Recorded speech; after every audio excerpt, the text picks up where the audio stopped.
Alright, so I'm gonna hop on the bandwagon and answer this idiot's question. Well, no, I'm kidding. I'm not gonna call him an idiot, but I'm gonna answer this guy, this lonely fellow's questions towards atheists. Um, what would you need in order to become a believer?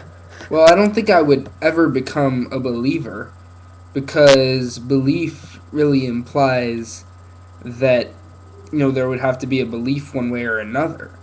But I mean, I don't believe because I don't believe in things. If I'm going to believe in something, it's because there is sufficient evidence, if you can even call that belief. So what I would need is sufficient evidence that there is a God, something that there is not at this point. So since God cannot be proven, there's no reason.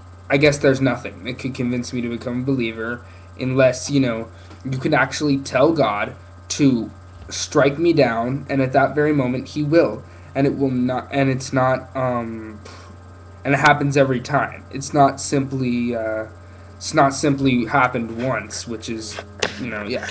Why am I an atheist? Oh, because I have an absence of God in my life. No, because of a lack of sufficient evidence. It's quite clear.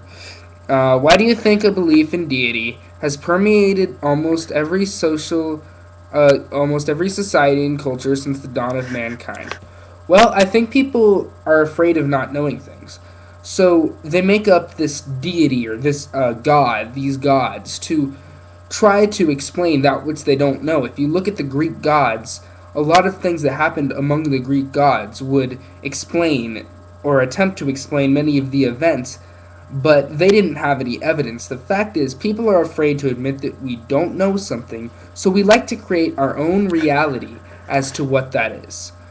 Um, why does existentialism make sense to you? Because I don't know what that is. I'll look that up later and answer that. Of either faith, Islam or Christianity, which of these two make the most sense to you? You must pick one. In Orthodoxism, neither of them make any sense to me, honestly. If you want to look at Islam versus Christianity, I think that a minor form. I think Christianity makes a little bit more sense to me because that's what I grew up with. But, I don't know enough about Islam to truly answer that question, and I'm willing to admit it. Um, have you ever, even for a moment, believed in a God? Yes, I grew up believing in a God. So I got out of that. If you die as an atheist, are you prepared to go to hell? No, I am not prepared to go to hell because hell does not exist. And the chances of me going to hell are not worth thinking about.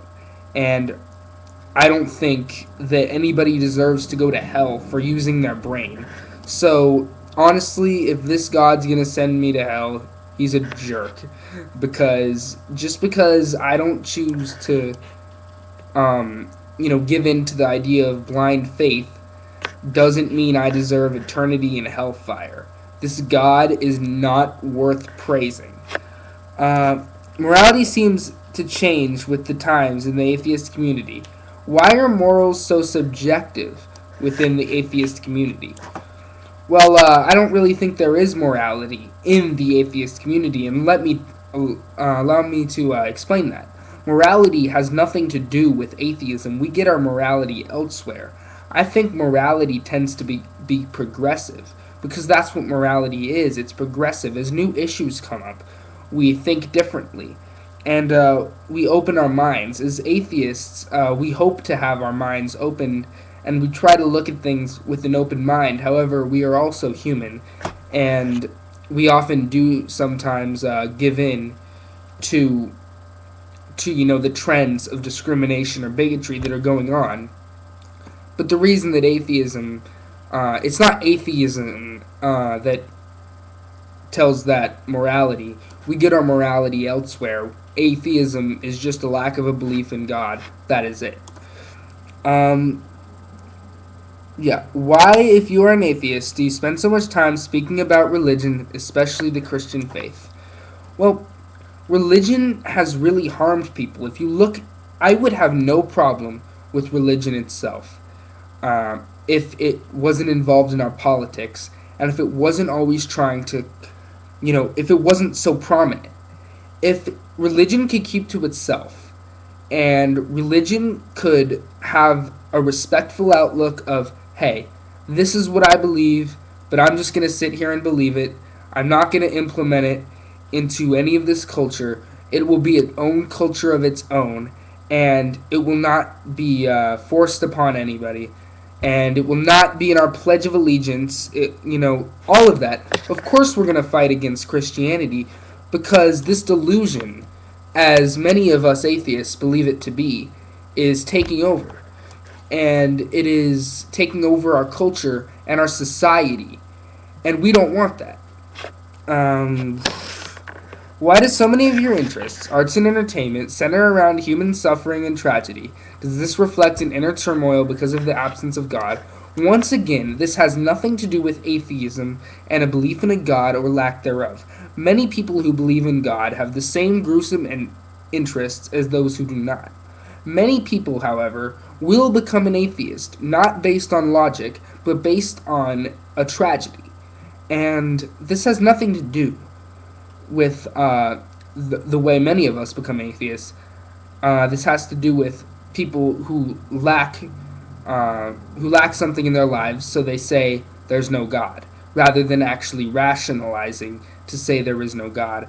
So really all you're doing is generalizing atheists. Many atheists, I'm sure, are very nonviolent. I personally have violent interests, but when it comes to actually harming another, I'm definitely a nonviolent. I am a vegetarian, also, and the only time I'm okay with someone harming another person is if they're both consensual about it, and they're both, like hardcore wrestling is something I'm a big fan of. But that has nothing to do with an absence of God in my life. It's entertaining. Maybe I cannot define it, and maybe it's a human interest that maybe isn't necessarily healthy, but you know what? I like it, and you only live once. If Jesus were physically alive today and preaching the same message as he did before, would you accept his teaching as being valid and viable to our community and your own personal life? I believe much of what Jesus said is actually very valuable when he speaks about loving your neighbor and issues like that, but when he speaks about a faith in God, no. However, if he could perform the miracles that you have claimed, and these miracles were real and legitimate, and were proven to be seen as, happening, and were not natural occurrences or magic tricks, then yes, because he would be providing the sufficient proof that I would ask for. Considering all the opinions you express about the danger of religions and the world problems, why don't you offer any solutions to the problem on a specific level? Because a lot of times we do, but not collectively. We all have different ideas as to how the problem should be solved. But we just know that faith is a big part of the problem. So really what our idea is take faith out of the picture. Or if you must have faith, at least have a tolerant faith where you won't look down upon somebody or you won't feel the need to convert another person. And I think separating morality from faith is possibly the best thing we could do. So I think a lot of us are offering solutions. We are just not offering the solutions that you want to hear and the solutions that would make you happy. If anybody has any questions on my questions or on my answers, please get at me. And if somebody would like to please explain what existentialism is, because I do not enjoy being ignorant. So if somebody could please explain exactly what that is to me, that would be great. Thank you all for watching. It's SP1K3 here. Peace out.